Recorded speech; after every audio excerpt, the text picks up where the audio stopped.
Hey folks, welcome to ProvinceSports.com. I'm Patrick Johnston and joined by longtime Province Sports columnist Tony Gallagher. We're here today to talk about the return of the YoungStars tournament. Tony, you excited for this?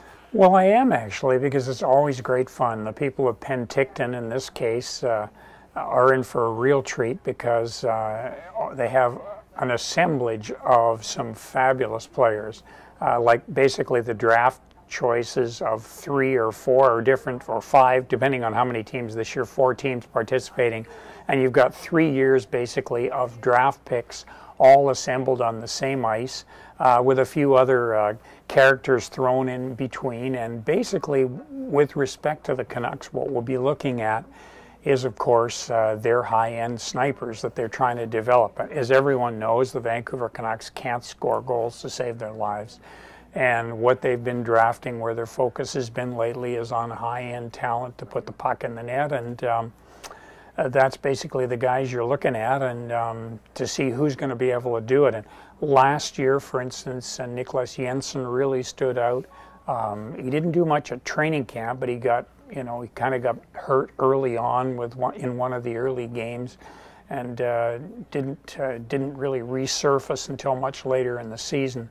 But he still laid that as a base to establish himself as a star, and everyone is wondering who will do that this year. If we look at the list, and as you mentioned, it's very much centered around the forwards. Obviously, Frank Corrado is probably the leading defenseman that we're going to see from the Canucks end.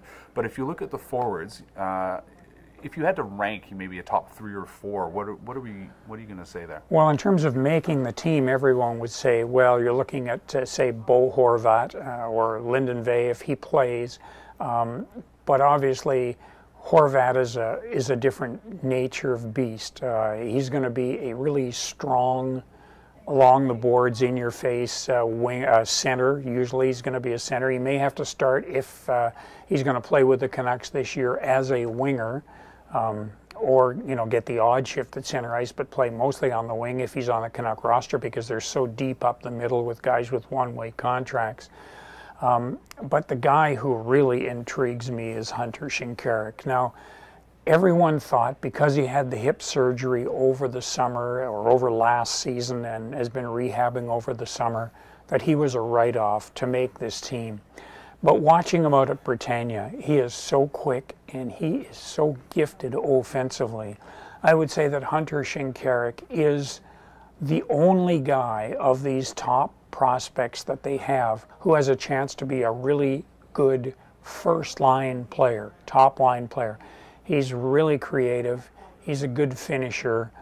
He's got a knack for getting into scoring positions. I think he's going to do really, really well. People have him slated to go straight to Utica because he doesn't have a one-way contract. They've already got a ton of stiffs on this roster that they can't get rid of. And so there probably isn't room for him. And because he's been out of hockey for so long, they probably want to plunk him into Utica, see how he gets on.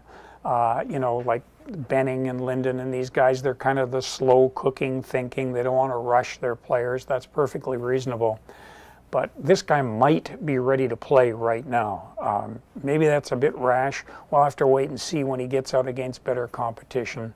But so far, he's looked great. He's a huge personality, a tremendous interview. Everyone in the media wants him to do well, and he can finish. And he's looking like more and more he's been a spectacular pick by this team. If you have to make one prediction at the end of this, obviously this is setting up the bigger training camp.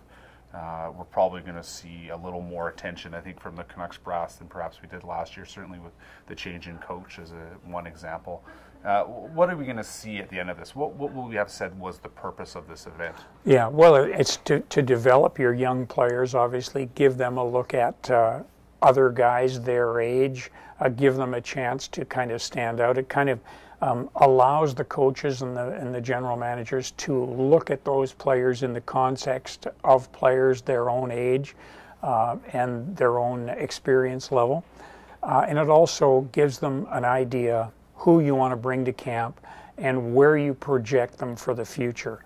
Like for instance, if McCann comes in and finishes like he can, where's Brendan Gauntz going to be? Last year, Gauntz was, you can tell he's heady, but he didn't touch a soul at that Young Stars tournament last year. Didn't touch a soul. And he weighs 225 pounds.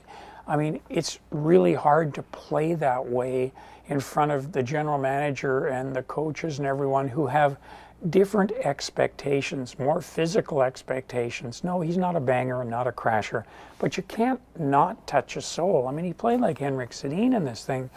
But how will he do? Will he change his attitude? Will he be more physical this time? These are the guys you're kind of looking at. I mean, Virtanen is not going to play. He's still getting over the injury he's had. He's not going to really participate in much of anything until October when he'll go back to junior. And of course, we don't know where Castles is going to be. He's gotten mononucleosis. We're not sure to what degree he's recovered, whether he's going to be ready to go. But if he's not ready to go, I'm sure that he'll be extremely disappointed, because this is the tournament that put Castles on the map last year, got everyone's attention. This guy can play. He went ahead, had another really good year at the junior level, and so he might be ready to really get into the focus of the management group here. Let's face it, they're all new. Trevor Linden's never seen him play. Jim Benning's really never seen him play, other than a bit of scouting that he might have gone on with the Bruins. He's ready to show himself, or hopefully he's ready to show himself to them. All right, folks, well, get your popcorn out, get your checklist out, and Tony, thanks for joining us. Obviously, lots more to come at provincesports.com.